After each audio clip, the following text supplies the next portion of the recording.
nyo na din ba to? Yung tipo tamang chill-chill ka lang, tapos maya-maya, nung paghinga mo, para ka nalang biglang sinaksak sa sobrang sakit. Kabado nga ako nung first time nangyari sa akin to kasi kala ko inaatake na ako sa puso. Pero ang mas nakakabigla pa dyan ay yung sa tuwing natutulog ka na mahimbing tapos bigla-bigla ka nalang pupulikatin. Ay talaga namang biglang mulat ako sa pagkakahimlay. Sabay hindi ako magkaintindihan sa sobrang sakit sa tuwing nangyayari to sa akin. Naranasan nyo na rin ba magkaroon na namamagang hinlalaki sa paa mga repa? Yung meron ng nana? Sa tuwing nagkakaroon kasi ako ng ganito, ay matabig na lahat ng matabig. Huwag lang to. Kasi sa tuwing naglalakad ako tapos matutuon ko to, ay sobrang sakit na. Tapos one time, nung naglalakad ako, ay aksidente ko pa napatama to namamaga akong hinlalaki sa may kantuhan ng pinto. Ay talaga naman napaupo muna ako saglit at napaluha sa sobrang sakit.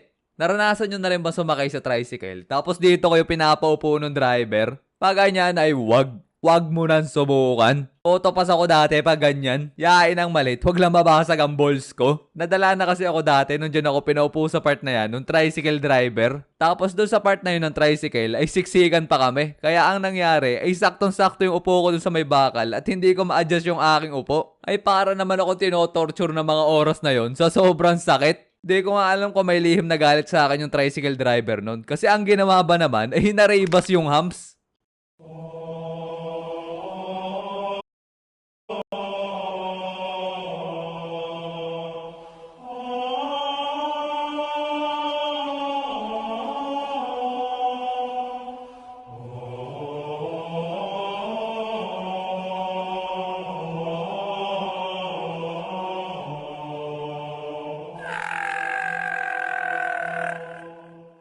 Naranasan nyo na rin ba yung nagtututbrush kayo tapos maya-maya sa kalagitnaan ng pagkukuskus mo na maigis ang ngipin mo ay nagsala bigla yung paghagod mo sabay na saludsod na malakas yung gilagit mo sabay nagdugo? Ay talaga namang mapapatigil ka muna at mapapapikit sa sobrang linamnam ng sakit.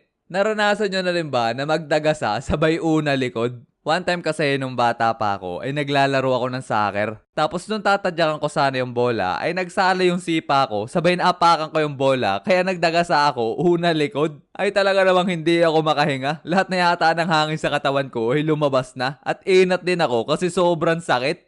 Ayun naglalakad kayo mga repa habang nagse-cellphone tapos hindi nyo alam na meron pala nakahara sa dadaanan nyo. One time kasi ay nangyari sa akin to. Kahala ko wala nakahara sa dinadaanan ko kaya tamang cellphone lang ako. Tapos maya-maya ay hindi ko napansin na meron palang punong nakahapay dun sa dinadaanan ko. Ay ang bilis pa naman nalakad ko ng mga oras na yun. Kaya para naalog yung utak ko nung pag-untog ko kasi sobrang lakas. Lulaman din habang naglalakad pagkatapos nun.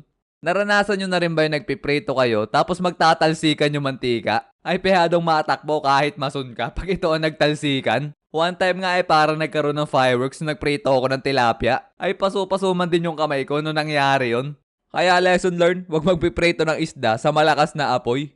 Naipit na rin ba yung daliri nyo sa pinto? Ay talaga namang mapapatom and Jerry na sigaw ka na lang pag nangyari sa'yo to. Talagang patak yung luha sa mata ko sa tuwing nangyayari to sa akin sa sobrang sakit.